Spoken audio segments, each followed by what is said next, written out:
China's Xi pushes a new global order, flanked by leaders of Russia and India. Tianjin, China, September 1, Reuters.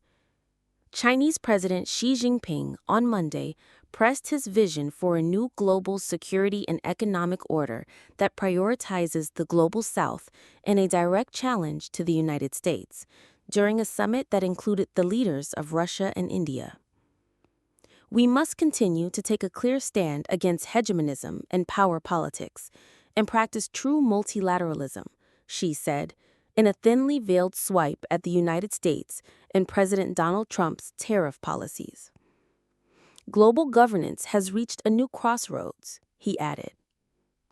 Xi was hosting more than 20 leaders of non-Western countries at a summit in the Chinese port city of Tianjin for the Shanghai Cooperation Organization, a China-backed initiative given renewed impetus by the presence of Russian President Vladimir Putin and Indian Prime Minister Narendra Modi. In an image designed to convey a mood of solidarity, Putin and Modi were shown holding hands as they walked jovially towards Xi before the summit opened. The three men stood shoulder to shoulder, laughing and surrounded by interpreters. It's hard to tell if the scene was choreographed or improvised, but it doesn't really matter, wrote Eric Olander, editor-in-chief of the China Global South Project, a research agency. If the U.S. president and his acolytes thought they could use tariffs to pressure China, India, or Russia into submission, that encounter says otherwise. After the summit, Modi shared a ride with Putin in the Russian leader's armored Aurus limousine en route to their bilateral meeting. Conversations with him are always insightful, Modi wrote on X. At the bilateral meeting, Putin addressed Modi in Russian as, "Dear Mr. Prime Minister, dear friend." China and India are the biggest buyers of crude oil from Russia, the world's second-largest exporter.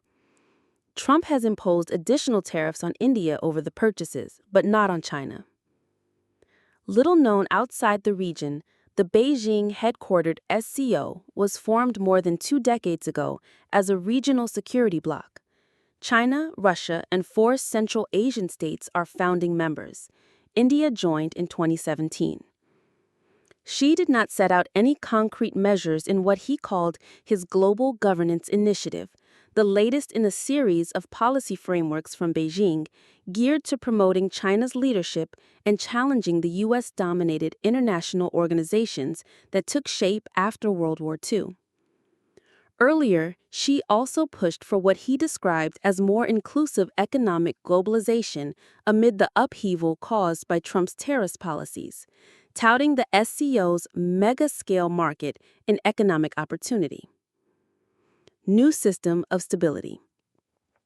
Putin, whose country has forged even closer economic and security ties with China amid the fallout from the Ukraine war, said the SCO had revived genuine multilateralism, with national currencies increasingly used in mutual settlements.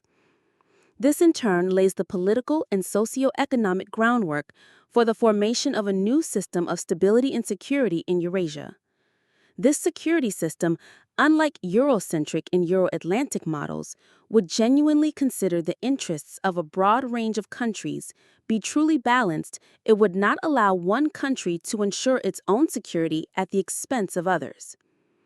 Xi called for the creation of a new SCO development bank, in what would be a major step towards the bloc's long-held aspiration of developing an alternative payment system that circumvents the U.S. dollar and the power of U.S. sanctions. Beijing will provide 2 billion yuan, $280 million, of free aid to member states this year and further 10 billion yuan of loans to an SCO banking consortium. China will also build an artificial intelligence cooperation center for SCO nations, which are also invited to participate in China's lunar research station, Xi added. Beijing has used the summit as an opportunity to mend ties with New Delhi. Modi, visiting China for the first time in 7 years, and Xi agreed their countries are development partners, not rivals, and discussed ways to improve trade. Separately, She will preside over a massive military parade on Wednesday in Beijing, where he is expected to be joined by Putin and North Korean leader Kim Jong-un. That parade, to celebrate the 80th anniversary of Japan's surrender in World War II, will feature China's latest military technology in a show of force that analysts say will aim to intimidate and deter potential rivals.